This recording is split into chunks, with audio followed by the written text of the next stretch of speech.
Muchas gracias por la invitación, querido profesor Zamorano, queridos miembros del Instituto Colombo-Panameño de Derecho Procesal, querido magistrado Olmedo, saludo a la mesa y saludo a todos ustedes y vamos a intervenir unos minutos acerca del concepto de oralidad, porque a pesar de que ese concepto se nos puso de moda en toda América Latina, eso está recorriendo toda América Latina como la recorren a veces los tifones, le dan vuelta toda, lo está recorriendo, pero a veces hay falencias acerca de qué significa eso.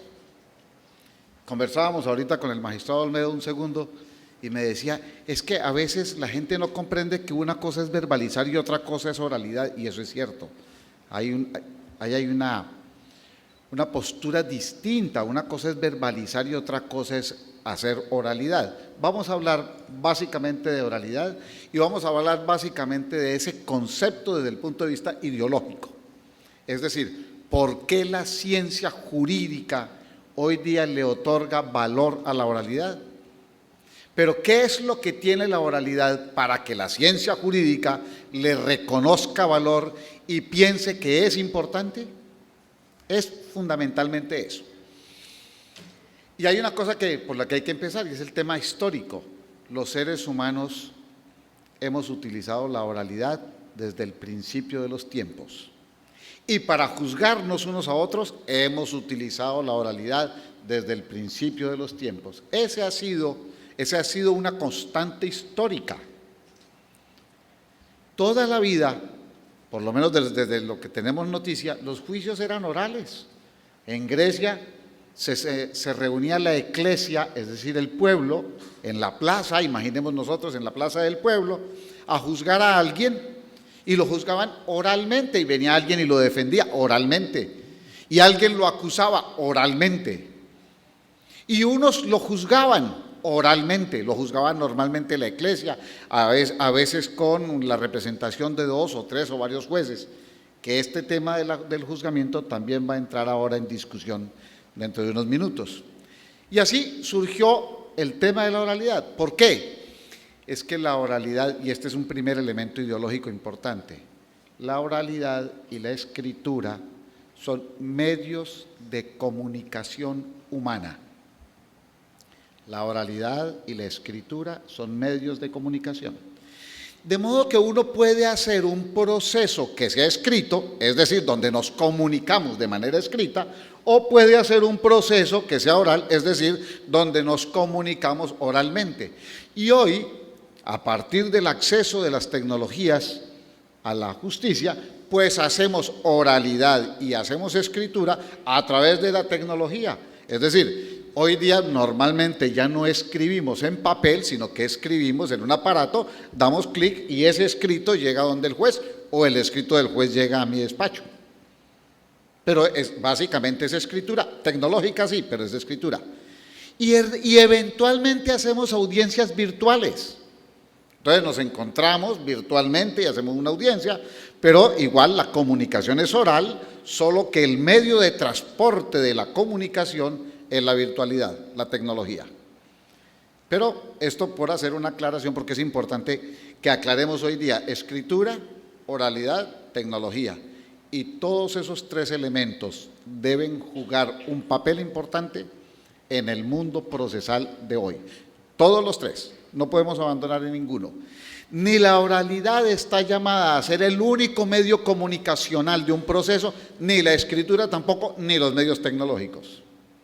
Es decir, absolutos en nada, relativos en todo, porque cada medio tiene su mejor forma, su mejor expresión, tiene sus ventajas, tiene sus dificultades, y entonces donde la oralidad tiene dificultades, la escritura le puede ayudar, donde la escritura tiene dificultades, la oralidad le ayuda, y en fin, vamos juntando cosas. Bien, como la humanidad toda la vida hizo procesos orales, hubo un momento en que alguien, aprovechando la tecnología en boga, incluyó procesos escritos. Eso fue una cosa rara en el mundo no conocía eso. Y de repente el Papa Inocencio III dijo, en los procesos canónicos a partir de hoy vamos a adelantar procesos escritos. Yo no quiero más procesos orales. ¿Y por qué no los quiero? Porque ustedes hacen el proceso, ustedes juzgan, ustedes concluyen y cuando alguien apela o alguien dice algo y viene a mi caso, ya ustedes cumplieron la sanción, cumplieron la consecuencia, la condena, y entonces yo no hago nada. Entonces Inocencio III Papa, en 1216 emitió una cosa famosísima en el derecho, que fue la Decretal de 1216 de Inocencio III. De aquí en adelante los procesos son escritos. Niñas y niños, doctoras y doctores, licenciadas y licenciados, ahí nació el sistema escritural en el mundo. Inocencio III tomó esa decisión para la Iglesia, para los juicios eclesiásticos, pero el derecho común europeo, los reinos europeos, los reinos de Alemania, de Francia, de Italia, de España, todos estos reinos encontraron que eso resultaba un gran avance tecnológico de la época y dijeron, vamos a usarlo. Y comenzaron a expedir leyes que convirtieron todo el proceso europeo en proceso escrito. Pero hubo un país que se rebeló, rebeliones hay siempre, y hubo un país que se rebeló y dijo, yo no entro ahí, yo no les juego a su famosa escritura. ¿Alguno ha imaginado qué país puede ser? Inglaterra. Inglaterra dijo, yo no les juego a su famosa escritura, yo sigo con mi estilo oral, y ahí lo tienen todavía. Ellos nunca pasaron a la escritura. No significa que tengan una oralidad plena, total y absoluta, porque hoy día han incorporado elementos escriturales y juegan con ellos, pero básicamente han tenido proceso oral toda la vida, mientras que los que somos de la herencia continental europea tenemos la escritura más asentada en nuestra cultura que la oralidad. Y eso pues, ese es como un camino histórico. A modo de anécdota, en España, en Valencia, España, hay un tribunal de oralidad absoluta.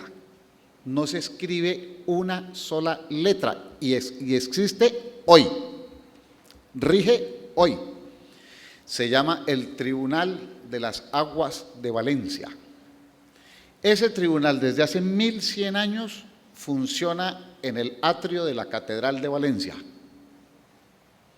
Todos los jueves a las 12 del día se reúne la gente que quiere reunirse, los valencianos que quieren, y asisten a ese atrio, exponen sus quejas y allí hay 8 síndicos, aquí los llamaríamos nosotros magistrados, allí hay 8 síndicos que reciben la queja, inmediatamente le dan traslado al demandado ahí ante el público, delante de todo el mundo, el demandado se defiende, inmediatamente vienen los testigos, conclusión y se dicta sentencia de una vez.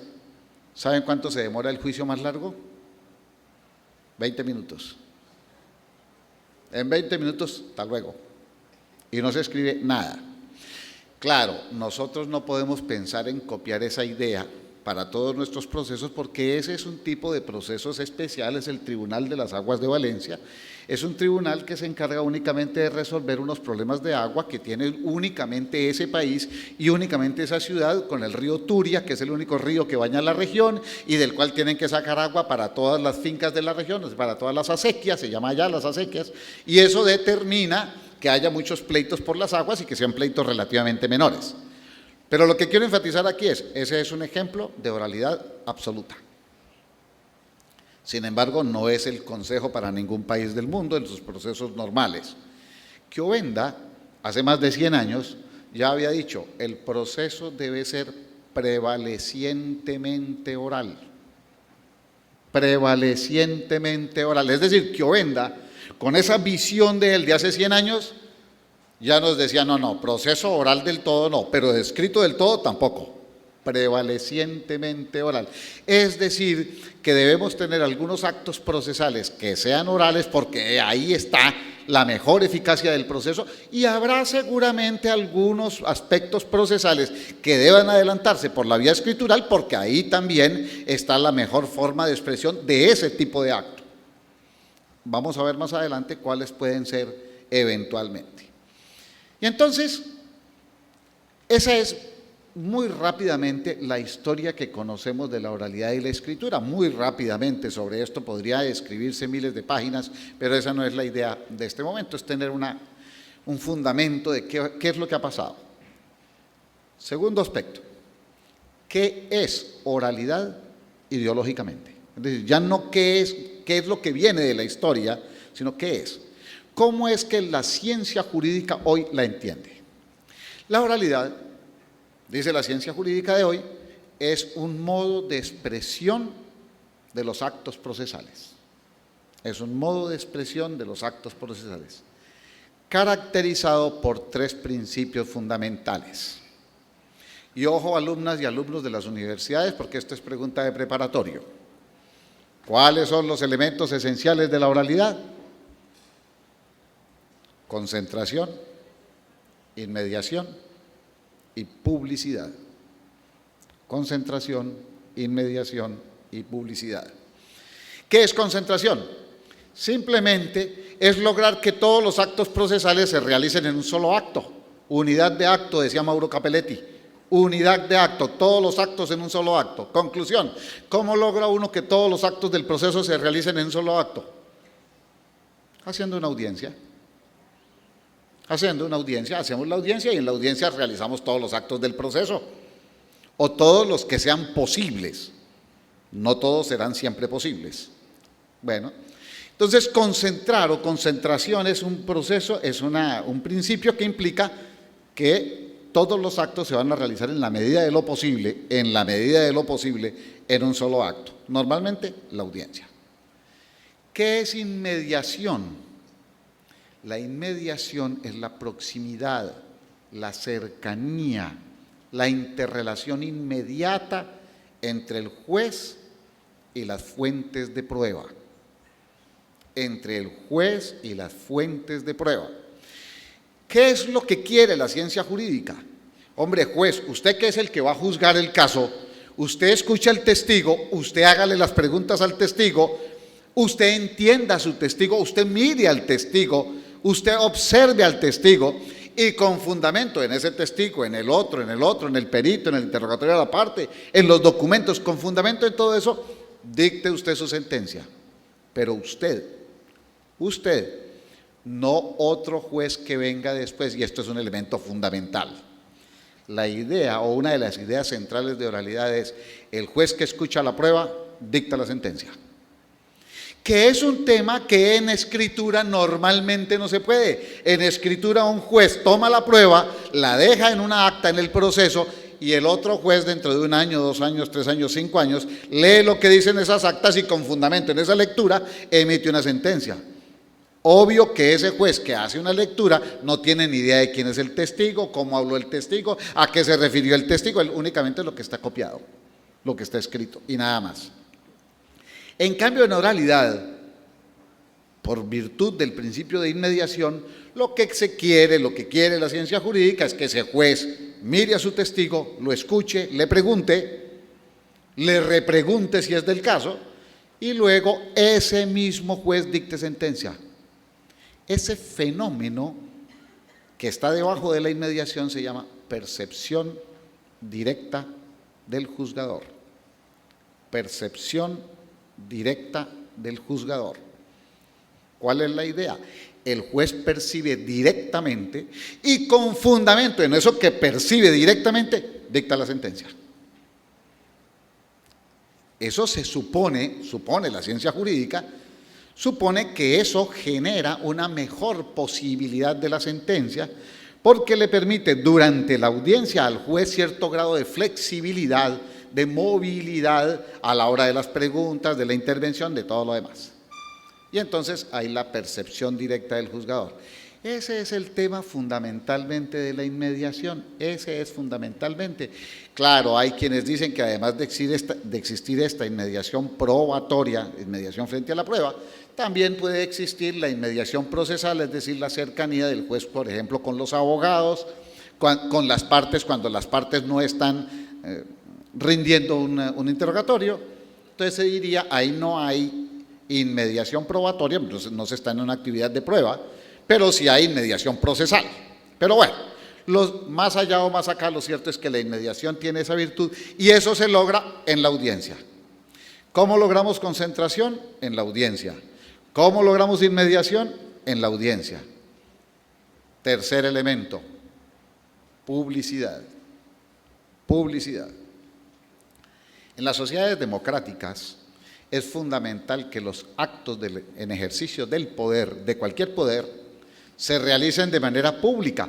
Esa es la más grande de las garantías de cualquier sociedad democrática, que los actos de gobierno, que los actos de ejercicio de poder se realicen de manera pública y que todos los ciudadanos tengan acceso, tengan conocimiento al ejercicio del poder. Y el poder judicial es un poder. Esa posibilidad de administrar justicia, esa atribución de administración de justicia, pues es una atribución de poder. Más allá de lo que podamos decir al respecto del poder, lo cierto es que es eso, tiene ese elemento. Bien, entonces la publicidad implica que por lo menos la gran mayoría de los juicios deben ser públicos.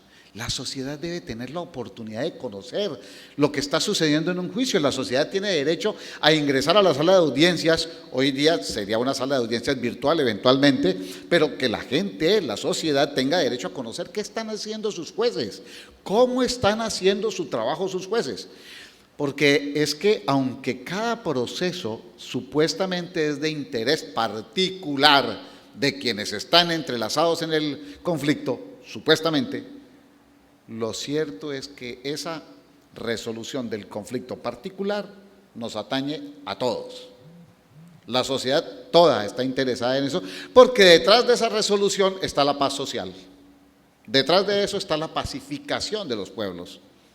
De modo que esa publicidad es un principio fundamental, lo cual no significa que sea un principio absoluto, como venimos indicando desde hace un rato. No hay principios absolutos y no podemos aspirar, ni suponer, ni querer, ni imaginar que todos los procesos judiciales, absolutamente todos, tengan siempre que ser públicos. Imagínense ustedes un proceso de divorcio por relaciones sexuales extramatrimoniales en que la prueba fundamental es un video. ¿Qué tal ese proceso público? Pues pornografía gratis, se van a poner molestos los dueños de la pornografía. Pero no eso es el único ejemplo. Imaginen ustedes que los que se está discutiendo tiene que ver con menores de edad. Entonces, los menores de edad expuestos en audiencia pública, eso no tiene sentido. O imaginen ustedes que lo que se está discutiendo tiene que ver con la seguridad nacional. Un contrato de venta de armas de la seguridad que afecta a la seguridad nacional. ¿Y qué tal eso expuesto públicamente? Entonces, claro, hay unas excepciones normales, naturales a la publicidad, es decir, no todos los procesos tendrán que ser públicos, ni todas las audiencias, ni todos los fragmentos probatorios tendrán que ser públicos, es decir, habrá ocasiones en que habrá que restringir y que la audiencia deberá ser reservada. Es decir, principio de concentración, principio de inmediación, principio de publicidad, tienen también unos subprincipios contrarios que deben tenerse en cuenta. No todo puede ser concentrado, no todo puede tener inmediación, no todo puede tener publicidad, pero como se trata de principios, se trata de maximizaciones, es decir, cuál es el máximo posible en cada caso. ¿Cuál es el máximo posible? Resulta que si queremos un juicio público, lo mejor es que sea oral. Si lo queremos con inmediación, lo mejor es que sea. Si lo queremos con inmediación, lo mejor es que sea oral. Si lo queremos concentrado, lo mejor es que sea oral. Concentración, inmediación, publicidad, los tres elementos fundamentales de la oralidad que conducen todos a la audiencia. Esos, llamemos que son los principios básicos de oralidad, y no lo digo por Panamá ni por Colombia, son principios básicos desde el punto de vista de la ciencia jurídica en el mundo. Cosa distinta es cómo cada país sea capaz de correlacionar esos principios con la escritura y con la tecnología para hacer cada vez un mejor proceso en cada uno de esos ámbitos. Entonces, cuando Chiovenda decía que era mejor un proceso prevalecientemente oral, Lo que en últimas estaba diciendo era más o menos lo siguiente, aunque no exacto, pero más o menos. Debemos tener un proceso en que el demandante presente una demanda escrita. Nosotros no nos imaginamos haciendo una audiencia para que alguien nos presente una demanda. Y debe haber también una forma escrita para la contestación de la demanda. Una vez que el demandado conoce cuál es la demanda que hay en su contra, pues se va con un escrito en papel cuando se usa el papel, o tecnológico cuando se usa la tecnología, pero se va el demandado con un escrito. Una vez que ya el proceso judicial está trabado en esa forma, es decir, se conoce la postura del uno y la postura del otro, podemos citar a la audiencia para realizar todos los demás actos procesales, incluida la sentencia, que es un tema que trataba Edith ahorita y que es un tema clave. Ojo con esto, ojo con esto. Si la inmediación implica percepción directa del juzgador, lo que más debemos querer es que el mismo juez que capta la prueba dicte la sentencia, pero no que la dicte dentro de un año, porque entonces sería como si hubiéramos cambiado de juez. El juez que nos va a dictar la sentencia dentro de un año, aunque hubiera sido el mismo de hoy, no nos va a dictar la misma sentencia que nos dictaría hoy, por una razón elemental de memoria, porque nadie tiene una memoria infalible a tanto tiempo. La idea central es que el juez emite su sentencia de manera oral y de manera inmediata. Inmediata. Escuchó las pruebas, escuchó los alegatos de las partes y profirió su sentencia. Esa es la idea central de la oralidad, esa es. Podemos entender que hay casos excepcionalísimos muy complejos en que el juez no puede dictar la sentencia hoy mismo. Podríamos considerar esa idea, pero esa idea tiene dificultades. ¿Por qué razón? Porque si le decimos al juez, no dicte la sentencia hoy, tranquilo, díctela dentro de un mes o dentro de 2 meses, pues le estamos diciendo no hay problema, dentro de 2 meses que sea otro juez o que sea usted mismo, da lo mismo. Porque es que dentro de 2 meses usted tiene que volver a leer las actas, si es que están por escrito, o a mirar la grabación para poder obtener la información. En cambio, si usted dicta sentencia hoy, la dicta con su percepción personal inmediata de hoy, de ya. Entonces, una de las reglas fundamentales de la oralidad es sentencia oral inmediata. Quienes son jueces con esto se asustan. Los que somos jueces vivimos asustados. Porque no crean, muchachas y muchachos, que es tan fácil escuchar las pruebas, escuchar los alegatos de las partes y de una vez dictar la sentencia. Eso tiene muchísimo de sacrificio, muchísimo de riesgo, muchísimo de heroísmo, pero hay que hacerlo para que la sentencia sea lo más espontánea y justa posible. Lo más posible. De modo que, y esto no nos lo estamos inventando, ni se lo inventó Colombia, ni se lo inventó Panamá, es parte de la ciencia jurídica, la sentencia oral debe ser inmediata. Concluyó la audiencia con la sentencia. Ese es un axioma que debe tenerse presente en los casos de oralidad. Bien, entonces, la doctrina ha acuñado un nombre, un vocablo, un nombre, para referirse a un tipo de proceso oral mixturado, prevalecientemente oral al estilo de Chiovenda, pero que tenga, obvio, tenga su parte escritural, y lo hemos llamado, y en general la doctrina en el mundo lo llama así, proceso concentrado. Proceso concentrado.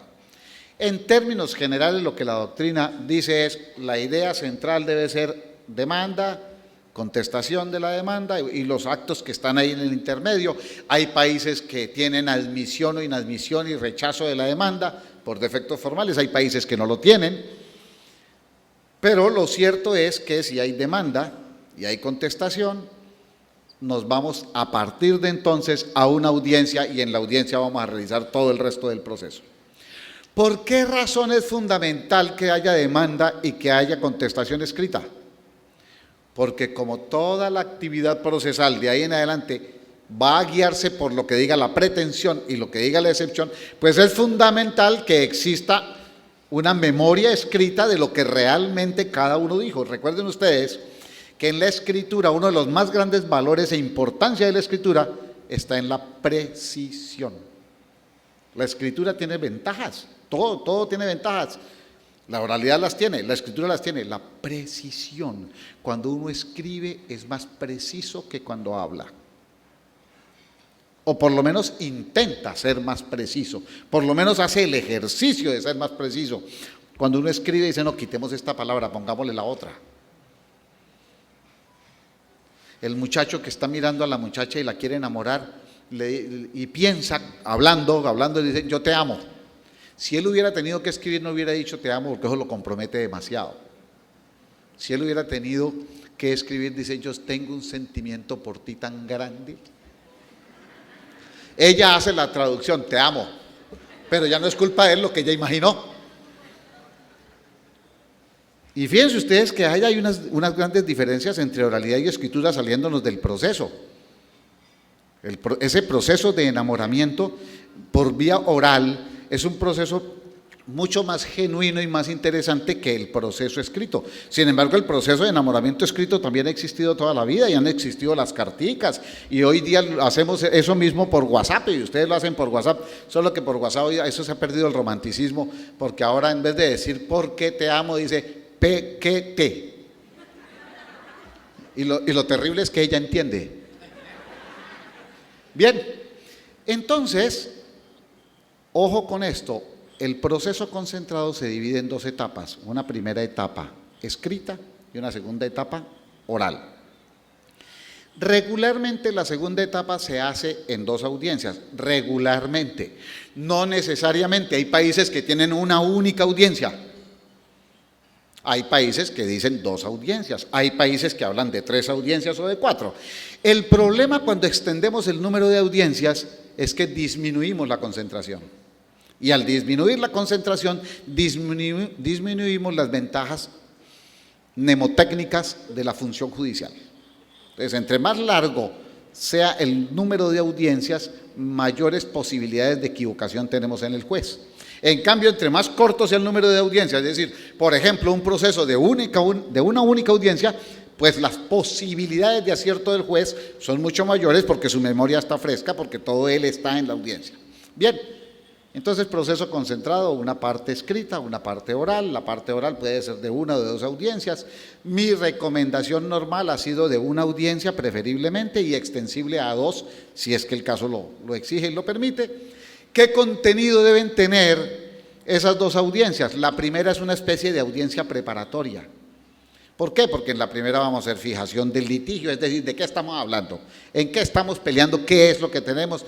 ¿Qué es lo que aquí ya está probado y qué es lo que falta por probar? En fin, hay una cantidad de elementos en los que no vamos a profundizar hoy, pero eso hace parte de la primera audiencia. En la primera audiencia decretamos las pruebas, discutimos sobre las pruebas, cuáles se van a practicar, cuáles no se van a practicar. En la primera audiencia intentamos conciliar en los países que quieren tener la conciliación interna. Es posible que algunos no lo tengan, bien. En esa primera audiencia preparamos y la segunda audiencia es la audiencia de pruebas.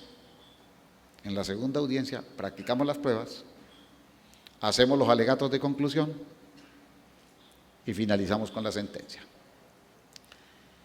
Un elemento aparte de todo esto.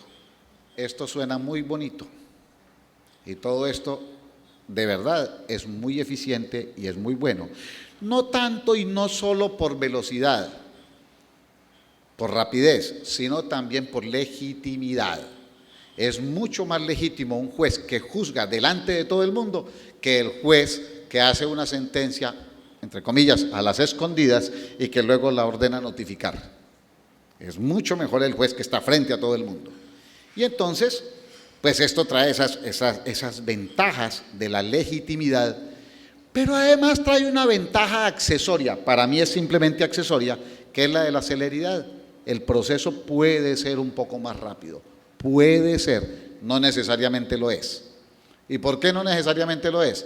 Porque si a un juez le decimos, usted es juez oral, pero tiene 2000 procesos, Igual, la lentitud seguirá siendo lentitud porque el proceso número 2000 tendrá audiencia dentro de 2000 días. De modo que por ahí no es tanto, pero la oralidad trae legitimidad, trae mejores posibilidades de acierto, trae una cantidad de cosas. Fundamental, la oralidad entonces no es un medio ni de descongestión judicial ni de celeridad judicial. Si queremos descongestión y celeridad, otros serán los medios, y hay una cantidad de herramientas de carácter procesal que podemos ir utilizando para mejorar la velocidad de los procesos judiciales, sentencia anticipada, en fin, una cantidad de elementos de los que podremos conversar seguramente en otra ocasión, porque ese aparatico que tengo al frente me dice que ya me pasé. A todas y a ustedes, a todas y a todos. Muchas gracias.